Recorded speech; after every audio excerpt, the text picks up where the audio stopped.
대한민국 중심 채널 KBS 1라디오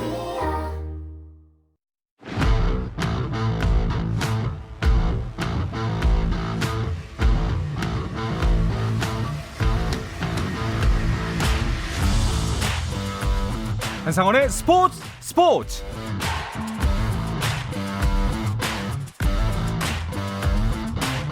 스포츠가 있는 저녁 어떠신가요? 아나운서 한상원입니다. 월드컵 이야기를 나누는 목요일 저녁은 어떨까요? 2022 카타르 월드컵이 조별리그 최종전 일정으로 돌입하면서 16강 팀들이 속속 결정되고 있는데요. 우리나라는 16강에 가려면 포르투갈을 상대로 승리한 후 우루과이 대 가나의 경기 결과를 지켜봐야 하는 상황이 됐습니다. 신락 같은 희망을 안고 최종전을 준비하고 있는 우리 대표팀 소식을 비롯한 카타르 월드컵 이야기 자세하게 나눠보겠습니다. 잠시 후에 함께 하시죠.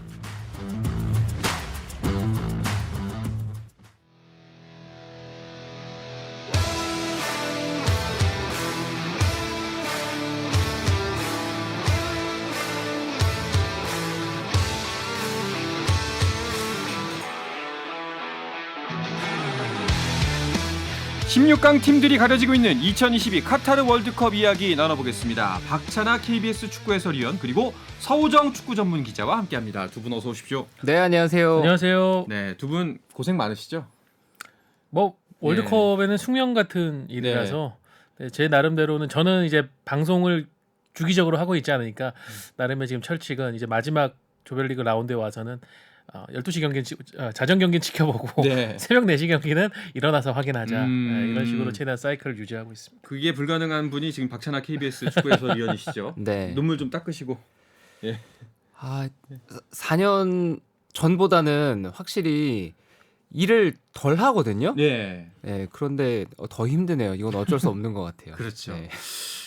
벌써 이 밤낮이 바뀐 생활 2주째이실 텐데 좀 많이 힘드실 것 같습니다.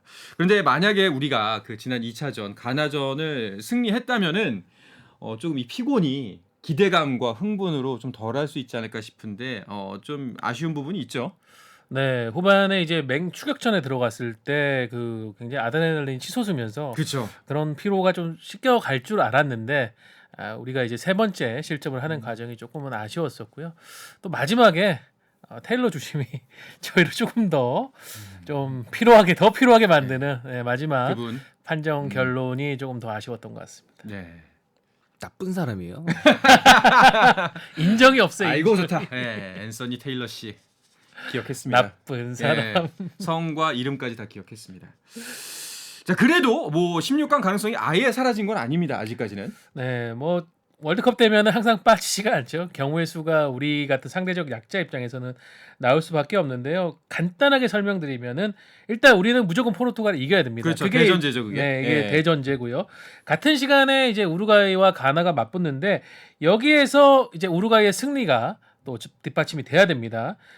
그렇게 될 경우에는 득실 비교를 이제 가면서 우리와 우루과이 중에서 어느 팀이 조 2위가 될지 이걸 또 확인을 할 수가 있는데요. 만약에 우루과이가 가나와 비길 경우도 우리가 나갈 수 있는 가능성은 남아 있습니다. 네. 그 전제 조건은 우리가 포르투갈 상대로 2골차 이상의 승리를 거둬야 하는 그런 그렇군요. 상황입니다. 자, 포르투갈 전에서 일단 승리는 대전제고 그리고 경우에 따라서는 2골차 이상으로 승리까지 해야 된다.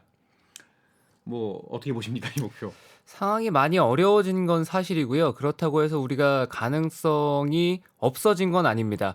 마지막 한 번의 기회가 남았고 이번 월드컵이 기대도 많았고 그리고 막상 대회가 시작되고 났을 때 너무 아쉬웠던 건 우리의 강점이라고 했던 공격의 손흥민 그리고 이제 수비의 김민재 선수.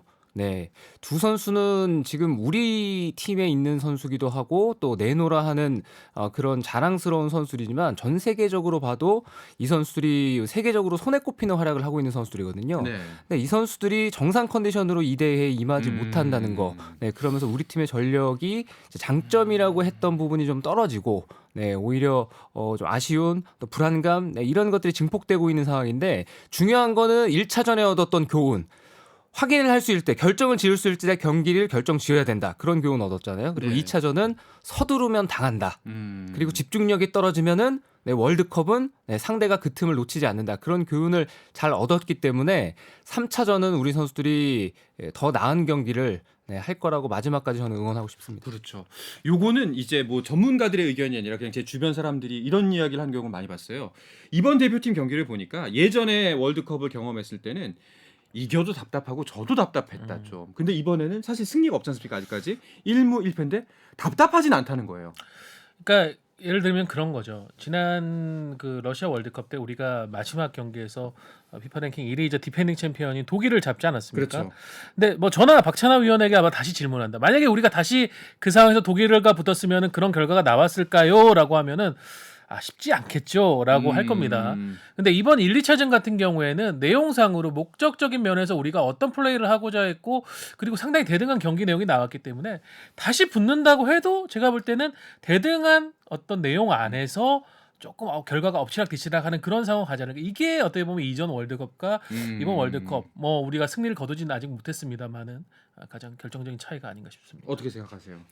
그게 이제 좋은 팀이냐 좋은 팀이 아니냐의 차이인 것 같습니다. 좋은 팀이라는 건 일정한 경기력이 보장이 돼야 돼요. 네. 우리 팀이 나갔을 때 예상 가능한 이제 범위가 있잖아요. 그렇죠. 우리 팀이 어느 정도의 경기를 할 것이다.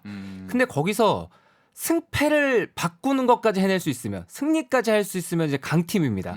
네, 그런데 우리는 이제 좋은 팀에서 강팀으로 가는 그 고비를 너무 아쉽게 넘어서를 못하고 있는데 첫 번째, 두 번째 경기 일정한 경기력을 보여줬잖아요. 그런 점에서는 우리 대표팀이 칭찬을 받을 부분들이 있는데 여기서 뭐 일각에서 나오는 결과가 그래도 똑같은 거 아니냐 이런 얘기들이 나와서 많이 이제 속상한 마음인 거죠.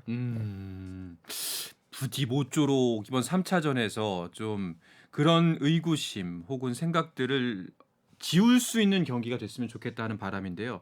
자, 그렇다면 이제 우리가 포르투갈의 약점을 노려야 합니다.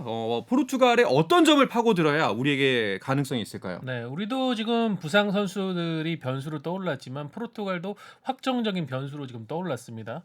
일단 다닐로 페레이라 선수, 이 선수가 이제 수비형 미드필더 센터백을 오가는 멀티플레이어인데 이번 대회에서는 이제 센터백으로서 후뱅 디아스 선수와 함께 중앙을 책임졌는데 일단 이 선수가 지금 부상으로 빠지게 됐습니다. 네. 네, 아마 남은 대회 일정도 소화하기 쉽지 않을 것 같고요. 거기다가 이제 우루과이전 때 또 왼쪽 사이드백으로 나왔던 누누 멘데스 선수도 지금 어제 올라온 소식에 의하면 이번 대회를 마감을 하게 됐다고 하거든요. 그러니까 이 왼쪽 센터백, 왼쪽 사이드백 이쪽에 있던 지금 주전 자원들이 포르투갈 갑자기 다 빠졌습니다. 물론 이제 우루과이전 때 보면은 그 중앙 쪽에는 페페 선수가 나왔고 뭐 게레이로 선수도 또 왼쪽 사이드백으로 존재를 하고 있습니다만 일단 주전 선수들이 빠지게 됐고 대신 나오게 될 선수들은 이전 선수들에 비해서 활동량이나 역동성이 좀 떨어진 선수들이거든요. 그러니까 그 부분을 우리가 조금 적극적으로 파고든다고 하면은 기회가 나올 것 같습니다. 그렇군요. 그리고 포르투갈 같은 경우에는 경고 누적을 우려해서 좀 경기 운영을 조심스럽게 할 수도 있다. 이런 이야기도 있더라고요. 계속해서 이제 1위를 확정짓기 위해서 마지막 경기까지 최선을 다할 것이다라는 얘기는 하고 있는데 포르투갈이 얼만큼 전력을 쏟아부을지는 잘 모르겠어요. 얘기해 주신 것처럼 주축 선수 가운데 경고를 한 장 더 받으면은 16강에 나서지 못하게 될 선수들이 있거든요. 더 중요한 경기에서. 네, 주앙 예. 펠릭스라든가 뭐 브루노 페르난데스라든가 이런 선수들이 빠지게 되면은 지금 포르투갈 전력에 있어서는 뭐 타격이 불가피하거든요. 그래서 나오더라도 이 선수들이 빡빡한 경기는 하지 않을 것이다. 그리고 수비 쪽에 부상자가 다수가 발생을 해 있는 상황이라서 주축 수비진 정도는 좀 바뀌지 않을까. 네, 아무래도 경기의 집중력은 떨어질 수 있고 또 주전 선수를 빼고 나온다면은 프랑스와 튀니지 경기처럼 프랑스가 주전 선수를 빼고 시작을 했다가 나중에 투입하는 선택을 했었는데 그런 경기처럼 하게 된다면 우리에게도 기회가 있지 않을까. 튀니지는 프랑스를 잡았거든요. 네. 근데 반대로 또 그 포르투갈이 16강 진출을 확정짓긴 했지만 우리나라 조 2위로 올라가게 된다면은 H조 2위면 브라질과 붙게 되잖아요. 네, 이제 이거는 무조건 피하고 싶은 카드잖아요. 어떻게 보면 다른 앞서 얘기했던 변수들보다도 가장 피하고 싶은 네. 상황들이겠죠.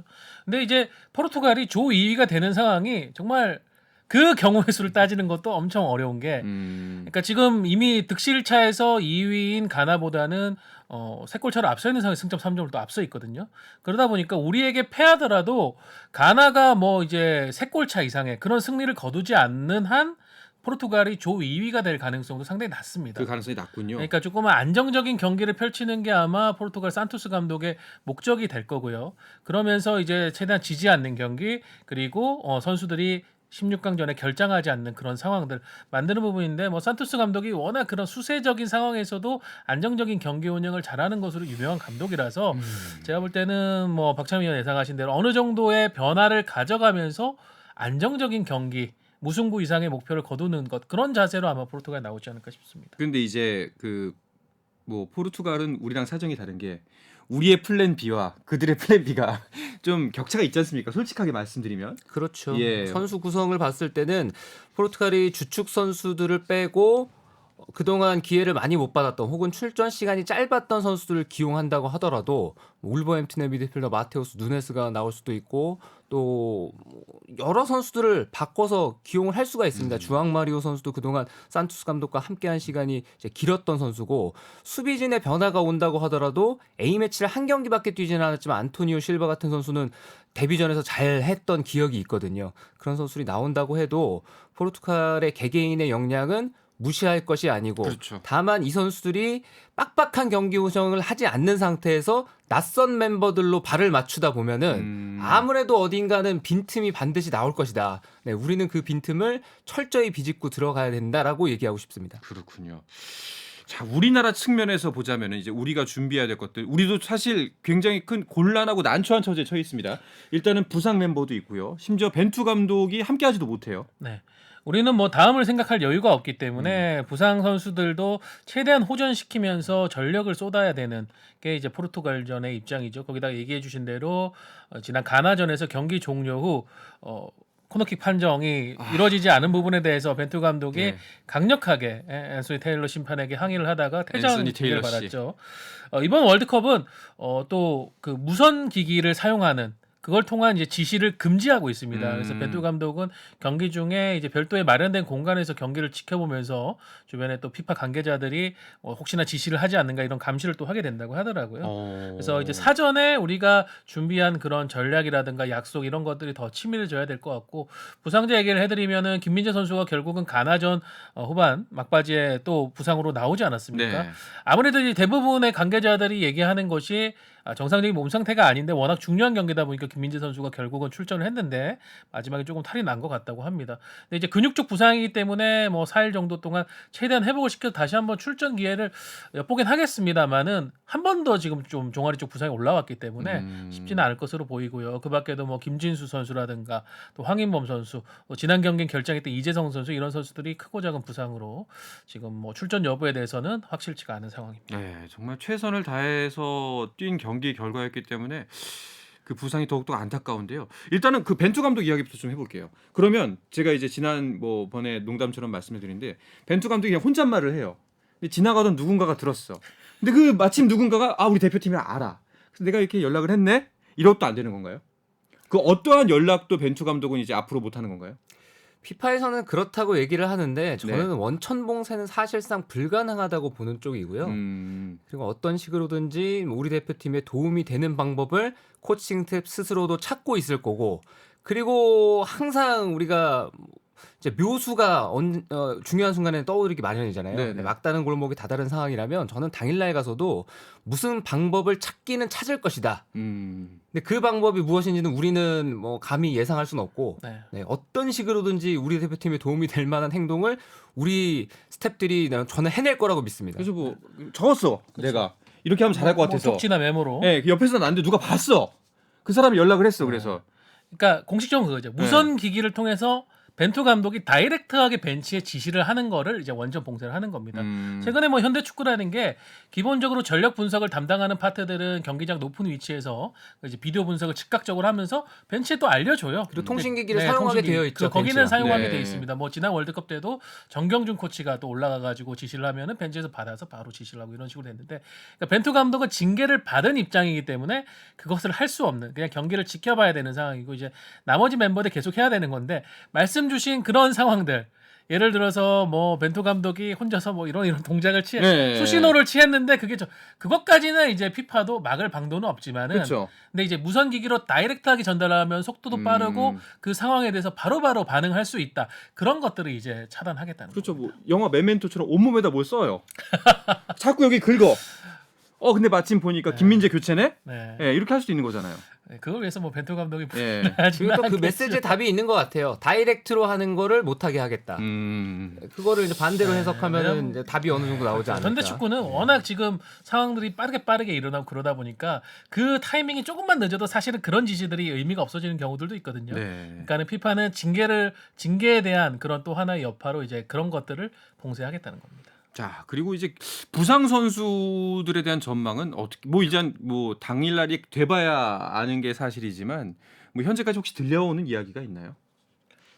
그러니까 김민재 선수가 이제 가장 초점을 맞추고 있는 대상이죠. 사실 지난 가나전 때도 경기 하루 전날 훈련에도 김민재 선수는 가볍게 예. 네, 사이클을 타고 조깅을 하고 그런 상황이다 보니까 출전 여부에 대해 가지고 경기 당일 1시간 반 전까지 계속 촉각을 곤두세우고 있었는데 결국은 출전을 했거든요. 그러면서 뭐 벤투 감독이 연막 작전이다 이런 얘기도 있었는데 이게 워낙 이 월드컵이라는 대회는 정보전이 치열하다 보니까 우리 입장에서도 이 부상 정보를 밖으로 꺼낼 수가 없고요. 이재성 선수 같은 경우에도 저 지난 경기에 출전을 하지 못하지 않았습니까? 저도 이제 이재성 선수 관계자라든가 가족 등을 통해 가지고 좀 부상에 대한 정보를 확인을 해보려고 했지만은 지금 공식적으로 알려드릴 수 있는 건 없다라는 그런 답변을 받았었어요. 그러니까는 지금 팀적으로 그런 부분을 굉장히 좀 예민하게 받아들이고 있는데 일단 김민재 선수가 빠질 경우에 여러 대안들이 있겠죠. 뭐 권경원 선수가 대신 들어간다거나 아니면 아예 3백을 가동한다거나 예. 그러는데 일단 3백 가동 가능성에 대해서는 벤투 감독이 단호하게 노라고, 노라고 예. 얘기하면서 없다고 얘기는 했고요. 아마 그렇게 된다면 김영건 선수와 그래도 경험적으로 조금 더 앞서 있는 권경원 선수 두 선수가 나올 텐데 그럼 두 선수 다 왼발잡이라서 또 어떤 상황에 대한 볼 처리가 또 쉽지는 않을 겁니다. 그런 부분에 대한 걱정들이 좀 듭니다.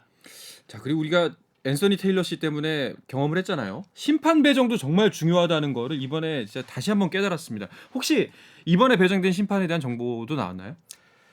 이번 심판은 파쿤도 테쇼인데요. 예, 원래는 이제 테오라고 아마 많이 얘기를 할 거예요. 네. 근데 아르헨티나 분이라서 테쇼라고 저희가 발음을 하는 게 원래 발음에 가깝긴 합니다. 아마 공식적으로는 이제 테오 심판이 배정이 됐다고 많이 기사도 나올 거고 아마 월드컵 자막에도 그렇게 나가긴 할 거예요. 네. 아르헨티나에서 건너왔는데 이번 월드컵에 이미 한 경기를 진행을 했습니다. 네, 스위스와 카메룬 경기를 진행을 했고 제가 그 경기를 중계를 했는데 그냥 무난하게 판정을 하는 분이에요. 근데 다만 월드컵에 나오기 직전에 아르헨티나에서 리그 우승팀과 이제 컵 대회 우승팀끼리 맞붙는 슈퍼컵 개념의 경기가 있었는데 그 경기에서 공식적으로는 퇴장을 8명.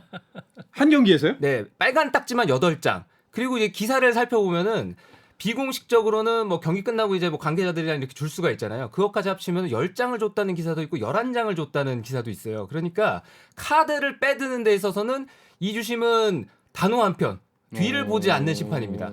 그런데 이분들이 국제대회 나가면 그렇게는 판정을 안 하는 게 일반적이긴 해요. 그 일반적인데 앤서니 테일러 씨는 네. 무슨 생각으로? 알겠습니다. 자, 우리나라가 포르투갈을 이기는 게 사실은 다가 아닙니다. 여기에 또 제반 조건이 붙는데요. 자, 가나와 우루과이의 경기 결과까지 봐야 16강행 여부가 결정됩니다. 가나와 우루과이전 이야기 잠시 쉬었다가 와서 나누도록 하겠습니다. 안녕하세요.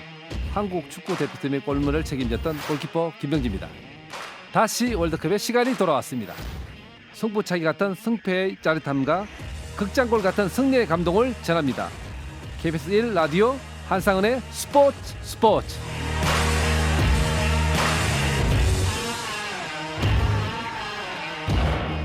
네, 우리나라의 16강행이 결정될 H조 최종전을 중심으로 카타르 월드컵 이야기 나누고 있습니다. 서우정 축구 전문 기자 박찬하 KBS 축구 해설위원과 함께하고 있습니다. 자, 이제 방송 앞부분에 간단하게 경우의 수를 따져봤는데 우리가 속한 H조의 순위표를 골득실까지 정확하게 짚어보고 또 우루과이 대 가나의 경기를 이야기하면 이야기가 더 쉬울 것 같습니다. 설명을 해주시죠. 네, 지금 H조 1위는 2승을 거둔 포르투갈이고요. 득실에서도 이제 5골의 득점과 이 2개의 실점을 해서 플러스 3입니다. 유일하게 지금 득실차도 플러스고요. 2위는 이제 대한민국을 꺾고 1승 1패를 기록 중인 가나, 3위와 4위 1무 1패로 대한민국과 우루과이인데 골 득실에서 이제 대한민국 마이너스 1, 우루과이는 마이너스 2다 보니까 3위 사이로 갈려져 있습니다. 이렇게 보시면 아시겠지만 포르투갈이 모든 면에서 지금 조 1위를 그대로 지킬 가능성이 상당히 높습니다. 그러니까 가나가 2승 1패가 되더라도 가나와 이게 포르투갈이 2승 1패가 되더라도 이 득실차를 뒤집어야 되는 또 어려운 미션이 있기 때문에 이 부분까지 본다고 하면은 포르투갈은 지금 거의 뭐 조 1위를 확정짓는 데 있어서 8분 응선 이상을 넘어 있는 상황입니다. 네, 자 우리가 일단은 16강을 간다는 거는 포르투갈을 승리하는 게 대전제입니다. 그 대전제인 상태는 우리는 일단 1승 1무 1패가 결정된 상태인 거고요. 우루과이가 이기면 같이 똑같이 1승 1무 1패가 되는 거죠. 가나를 이기면. 그렇죠. 예. 자 그럼 만약에 우루과이와 가나가 비기면은 우루과이는 2무 1패가 되는 거고요.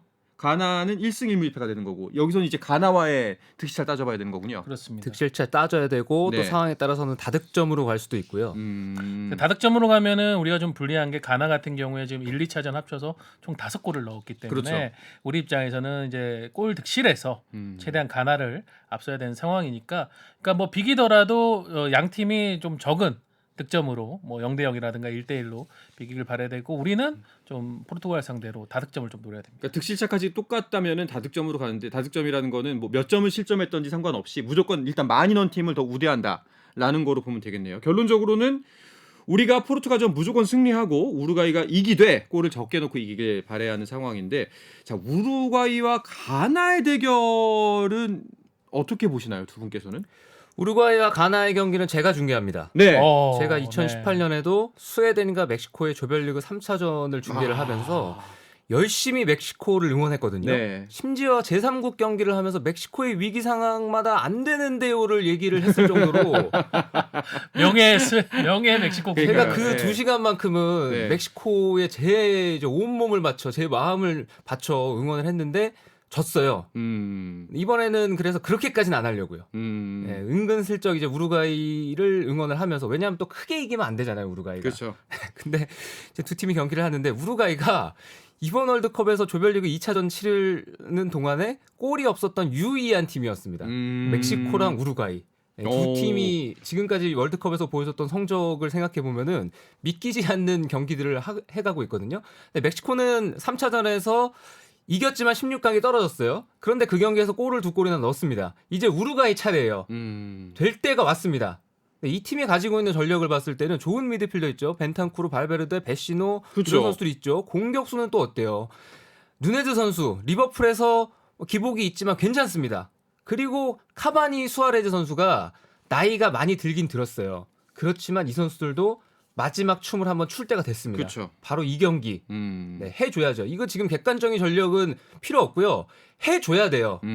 가나 이겨야 됩니다. 이미 약간 이미 지금 약간 기울었어요. 우루과이 네. 쪽으로 많이 기울었어. 예. 해설 내일 자정의 해설 모두가 약간 우루과이 이미 골 넣으면은 눈물 글썽인다의 한 편입니다. 저는 감격 받아서 박찬하 위원이 한 번 약간 찡 한번 한다. 예. 그런 거 외치셔야죠. 대한민국에서 이 지층을 뚫고 나가면 어디로 나옵니까? 이러면서 우루과이 몬테비데오입니다, 여러분. 이러면서 그런데 진짜 좀 약간 이번 대회에서 우루과이가 의외로 부진한 게 좀 걱정이 되기는 합니다. 자, 우리나라가 한국 시간으로 12월 3일 토요일 0시 이제 최종전이지만 벌써 이제 최종전을 치르고 16강이 결정된 조가 4조가 됩니다. A조부터 D조까지는 16강 대진이 결정이 됐죠. 네, 일단 A조부터 살펴보면요. 뭐 예상했던 대로 네덜란드가 조 1위를 차지했고요. 마지막 맞대결에서 에콰도르를 꺾어 세네갈이 이제 조 2위로 16강에 올랐습니다.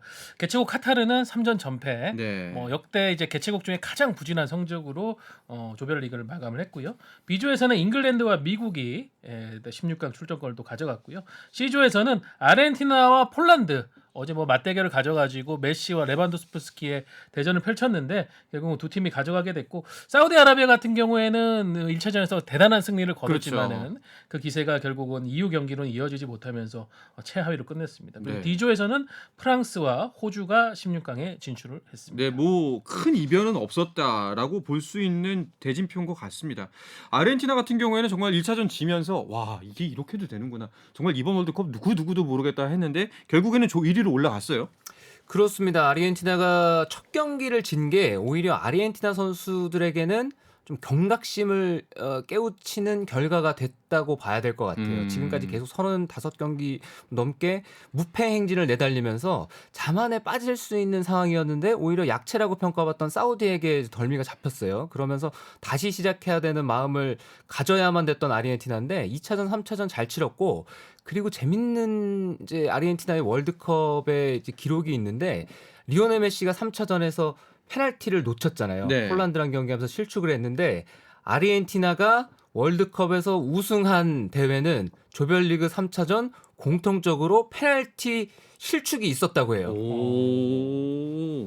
이건 좀 약간 귀 기울여 들어야 될 것 같습니다. 메시에게 과연 왕관을 어떻게- 씌워주려고 하는 지금 박찬호 위원의 분석이 다시 그렇죠. 나온 것 같은데요. 예. 두고 봐야 되는데 스페인도 월드컵에서 우승할 때 조별리그 첫 경기 지면서 시작했거든요. 알겠습니다. 그나마 이번에 지금 대진표를 보면은 그나마 좀 이변이라고 할 수 있는 거는 호주가 16강에 갔다 이 정도일 것 같아요. 호주도 1차전에서 상당히 좀 불안하게 출발을 했죠. 조 이제 최강자인 프랑스를 상대로 4실점을 하면서 무너졌는데 이후의 경기들이 인상적입니다. 1대0, 1대0. 짠물 어떤 수비에 의한 조직력에 의한 승리들로 두 경기를 가져가면서 덴마크와 튀니지를 제치고 이제 조 2로 가게 됐는데 뭐 AFC 국가죠. 앞서서 이제 카타르하고 사우디아라비아, 이란이 잇따라 탈락을 했기 때문에 이번 대회 전체적으로 AFC 소속 국가들이 선전하고 있다고 하지만 또 결국은 결과를 가져가지 못하는 게 아닌가 싶었는데 그나마 호주가 굉장히 실리적인 축구로 네. 첫 16강 진출이라는 또 결과를 가져왔고요. 2006년 이후에 정말 모처럼 또 성공적인 월드컵을 호주가 쓰게 됐습니다. 그렇군요. 자, 그렇다면 16강 대진 중에 반은 나왔습니다. 이제 일요일 날 네덜란드 대 미국, 그리고 아르헨티나 대 호주, 그리고 월요일 날 프랑스와 폴란드, 잉글랜드와 세네갈의 대결이 펼쳐집니다. 두 분께서는 이 네 개의 매치 중에 어떤 것이 가장 흥미롭다고 보시나요? 4개의 매치는 객관적인 전력을 봤을 때 그리고 월드컵을 지금 치르는 선수들의 전체 컨디션, 팀 전력을 봤을 때는 한쪽으로 좀 많이 기우는 경기가 될 것이다라고 예상을 하는 게 일반적이거든요. 네. 저도 그렇게 예상을 하고 있는데 저는 뭐 항상 예상이 많이 이제 틀리기 때문에 4경기 전부 다 일방적인 경기가 되지는 않을 것이다. 그렇게 될 수가 없다. 왜냐하면 제가 일방적이라고 예상을 하고 있기 때문에. 아, 그래요? 네. 역설적입니다. 저는 잉글랜드와 세네갈의 경기를 조금 주목을 하고 싶은데 네. 잉글랜드가 조별리그 3경기에서 무려 9골을 넣었습니다. 근데 흥미로운 거는 6골 넣고 무득점하고 3골 넣었어요. 퐁당퐁당 느낌이고 잉글랜드가 이 항상 국제 대회에서의 문제가 정말 잘하는 경기와 정말 못하는 경기의 이 어떤 좀 이 폭이 크다 보니까 항상 조금 아쉬운 점이 있었는데 과연 이번에는 뭐 사우스게이트 감독이 지금 최근에 국제 대회에서 차츰차츰 상승세거든요.